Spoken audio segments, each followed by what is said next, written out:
Bismillah, sebelumnya. Assalamualaikum warahmatullahi wabarakatuh, anak-anak semua. Kembali kita bertemu di mata pelajaran geografi. Oke, jadi semoga kalian yang di rumah senantiasa dalam keadaan sehat tanpa kekurangan suatu apapun. Kemudian yang kedua, marilah kita membuka pelajaran pada pagi hari ini, tentu dengan membaca doa terlebih dahulu. Oke, berdoa dipersilahkan.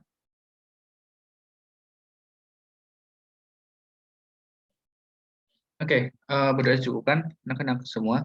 Jadi pertemuan kali ini kita sudah berganti topik.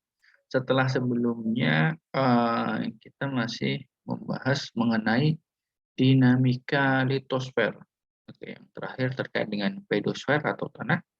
Nah, sekarang kita akan membahas mengenai fenomena geosfer selanjutnya, yang dimana ini juga dekat dengan kehidupan sehari-hari, dekat dengan hidup kita, kayak gitu. Nah, jadi pernahkah kalian berpikir tentang apa ya, kenapa kok bumi ini bisa ditinggali, kayak gitu? Kenapa bumi bisa ditinggali oleh makhluk hidup? Nah, ini nanti juga berkaitan erat dengan fenomena geosfer ini. Jadi izinkan saya share screen terlebih dahulu.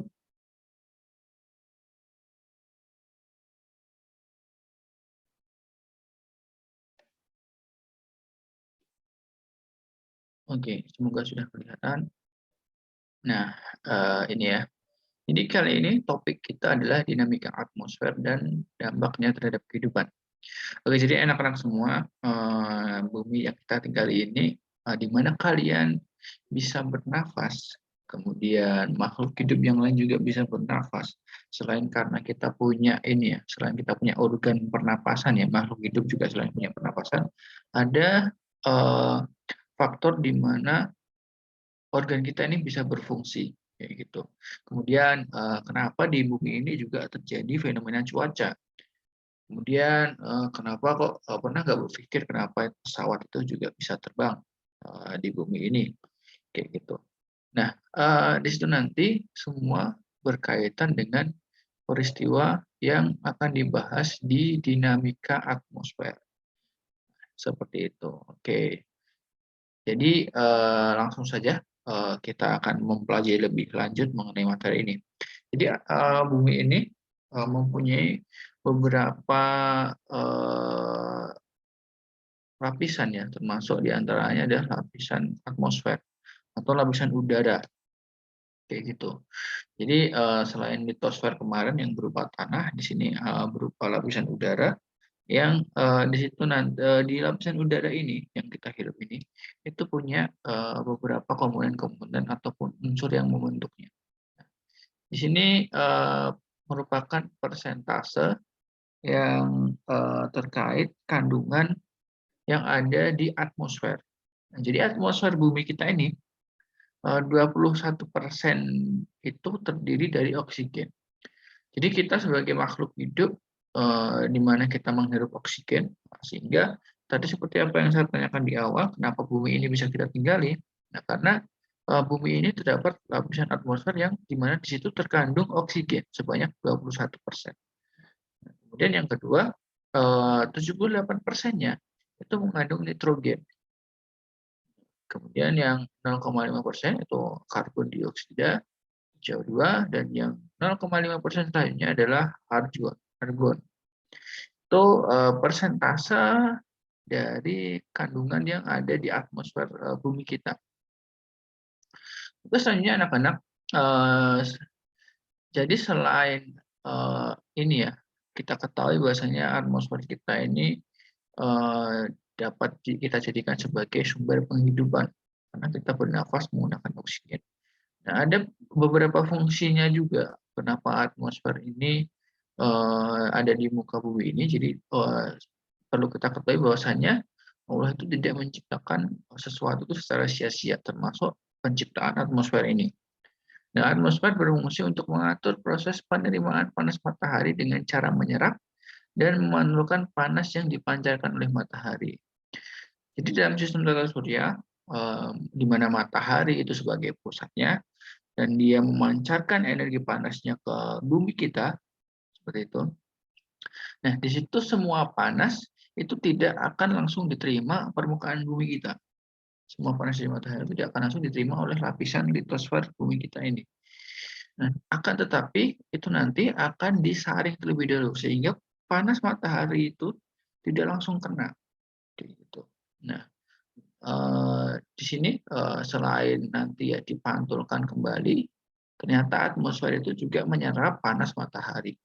Gitu. Sehingga tadi panasnya matahari itu bisa direduce atau diperkecil lebih dahulu atau dikurangi. Nah, di sini dikatakan bahwasanya 34% matahari itu dipantulkan ke angkasa kembali. Gitu.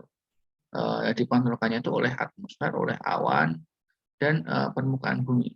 Nah, 19% itu diserap oleh atmosfer dan awan, serta sekitar 47% mencapai permukaan bumi. Jadi hanya 47% yang mencapai di permukaan bumi, karena sudah diredam oleh atmosfer. Oke, itu fungsi atmosfer. Kemudian sifat-sifat atmosfer anak-anak. Jadi atmosfer itu mempunyai 4 sifat yang perlu kita ketahui, dan mungkin sebenarnya kita sudah mengetahuinya, tapi ini perlu ditekankan kembali. Yang pertama tentu atmosfer itu bersifat transparan terhadap beberapa bentuk radiasi. Oke, itu yang pertama. Kemudian yang kedua, elastis dan dinamis sehingga dapat mengembang dan mengkerut. Oke, lapisan atmosfer kita ini kan ini ya, tidak bisa kita sentuh, benar-benar transparan. Padahal itu sebenarnya itu ya, kalau kita pernah belajar fisika di mana gas, ini kan atmosfer ini kan terdiri dari gas ya. Gas itu elastis dan dinamis, dia dapat ditempatkan di semua bentuk kayak gitu. Jadi misalkan ini ya, kita memasukkan udara itu ke botol, itu kan bisa. Gitu. Ke bahkan tempat sekecil apapun, bahkan di tanah ya. Kemarin kita ketika belajar tanah, kandungan tanah pun juga terdapat kandungan udara. Kemudian yang ketiga tentu atmosfer itu tidak berwarna, tidak berbau, dan tidak dapat dirasakan. Oke, jadi seperti yang kita lihat ya. Jadi kita ini sudah berada di lapisan atmosfer, teman-teman. Adik-adik semua. Jadi meskipun kalian sedang di rumah ataupun di luar rumah, kalian kan tidak bisa melihat warna dari lapisan atmosfer itu, dan juga tidak berbau.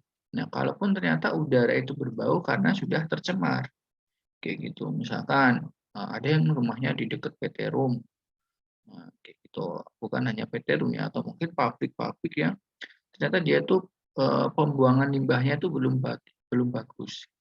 Akhirnya limbah yang terbuang masih mencemari udara, bau, begitu. Nah, itu bukan karena atmosfernya, tapi itu sudah tercemar. Oke, yang keempat, memiliki berat sehingga dapat menimbulkan tekanan. Jadi meskipun ini atmosfer yang kita tinggali ini transparan, tidak terlihat, tidak berwarna, tapi sebenarnya dia itu masih mempunyai berat. Nah, jadi ada yang dinamakan tekanan udara. Oke, itu ya untuk sifat-sifat atmosfer. Kemudian lapisan-lapisan atmosfer. Jadi atmosfer kita ini yang ada di bumi, belahan bumi kita ini, ternyata diklasifikasikan ke dalam beberapa lapisan. Oke, jadi sama seperti litosfer, litosfer kan juga ada beberapa lapisan. Nah, ternyata atmosfer pun juga sama. Nah, lapisan pertama dari atmosfer itu lapisan yang paling bawah ya, yang dekat dengan permukaan bumi kita, ini adalah lapisan troposfer.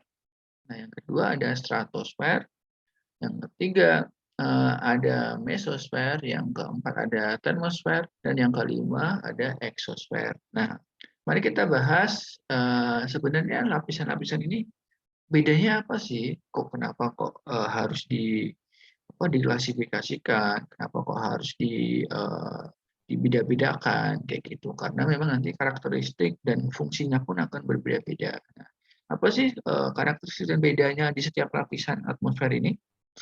Nah, ada anak semua. Jadi yang pertama tadi ada troposfer. Nah, Ternyata tadi yang sudah saya sampaikan, troposfer ini paling dekat dengan permukaan bumi kita, dan di sini dikatakan ketinggiannya itu hanya 0 sampai 18 km. Jadi tebalnya ya, tebal lapisan troposfer ini dari muka bumi sampai batasnya itu 0 sampai 18 km. Nah, ketinggiannya.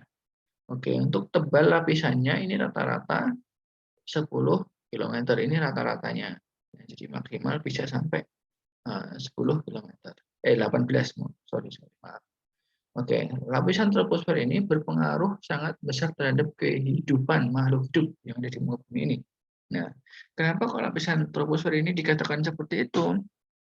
Nah, ternyata di lapisan inilah terjadi seperti fenomena cuaca dan iklim. Nah, seperti yang saya sampaikan tadi, kenapa toh kok bumi kita ini ada hujan, kemudian ada mendung, ada iklim tropis, subtropis, seperti itu.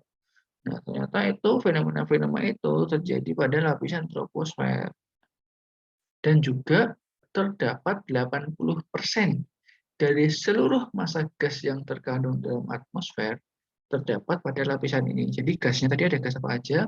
Ada gas oksigen, ada nitrogen, ada CO2, dan ada argon, kayak gitu. Nah, 80%-nya itu ternyata berada di lapisan troposfer. Nah, sehingga lapisan troposfer pun juga ketika kita bernafas di lapisan ini akan sangat mudah. Beda lagi nanti ketika kita mungkin ya berada di ketinggian lebih dari 10 km, itu bernafasnya pun juga akan sulit. Gitu. Oke, selanjutnya lapisan yang kedua yaitu stratosfer. Dan lapisan kedua ini terletak ketinggiannya 18 sampai 49 km. Dan lapisan ini ditandai adanya proses inversi suhu, yang artinya suhu udara bertambah tinggi seiring kenaikan ketinggian dari stratosfer ini. Kemudian kenaikan suhu udara berdasarkan ketinggian mulai terhenti, yaitu pada puncak lapisan stratosfer, disebut sebagai stratopause, dengan suhu tepat 0 derajat Celcius, kayak gitu. Nah, kemudian anak-anak semua, untuk yang stratopause ini merupakan lapisan batas antara stratosfer dan mesosfer. Jadi nanti lapisan yang ketiga itu mesosfer, dan lapisan ini terletak pada ketinggian 50 sampai 60 km. Nah, itu lapisan peralihan lah ibaratnya. Nah, biasanya lapisan ini yang sering menjadi lapisan di mana dia itu peralihan dari antara troposfer dan juga mesosfer. Oke, selanjutnya yaitu mesosfer, anak-anak semua. Jadi di sini letak ketinggiannya itu 49 sampai 85 km. Nah, di sini menjadi lapisan pelindung bagi bumi kita. Jadi anak-anak semua, sebenarnya meteor yang ada di luar angkasa itu seringkali tertarik oleh gravitasi bumi.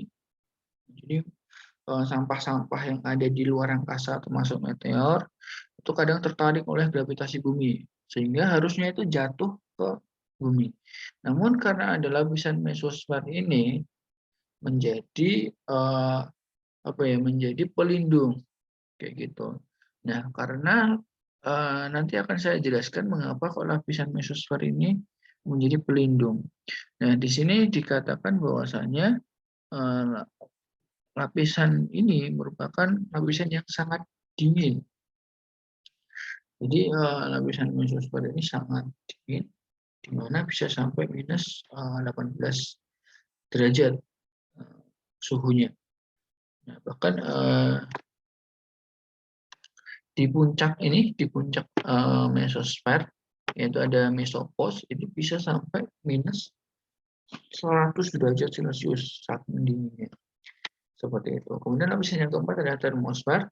Nah, lapisan ini ketinggiannya itu 82 sampai 800 km, di mana di sini ini memberikan di sini ada ionisasi. Nah, kadang lapisan ini disebut ionosfer juga. Nah, di mana partikel-partikel ionisasi tadi dapat memberikan efek pada perambatan gelombang radio, baik itu gelombang panjang maupun gelombang pendek. Nah, maka bukan hanya gelombang radio ya, termasuk gelombang sinyal HP kita itu juga bisa terjadi karena adanya lapisan termosfer ini. Tapi yang perlu kita ketahui, lapisan termosfer ini lapisan yang cukup panas suhunya, sehingga saking panasnya ketika nanti meteor tadi kan akan hancur di lapisan mesosfer. Jadi ketika di troposfer itu panas, yang kemudian langsung dingin di lapisan mesosfer, maka meteor-meteor atau benda-benda langit yang jatuh tadi akan hancur berkeping-keping. Itu karena perubahan suhu yang sangat drastis. Kemudian lapisan yang terakhir yaitu lapisan eksosfer. Di sini letaknya itu 800 sampai bahkan 1000 km dari permukaan bumi. Nah, pada lapisan ini merupakan tempat terjadinya pergerakan atom-atom secara tidak beraturan. Lapisan ini juga merupakan lapisan paling panas ya, dan molekul udaranya dapat meninggalkan atmosfer sampai dengan 3000 km lebih. Lapisan eksosfer ini sering disebut juga dengan ruang antar planet dan ruang geostasioner.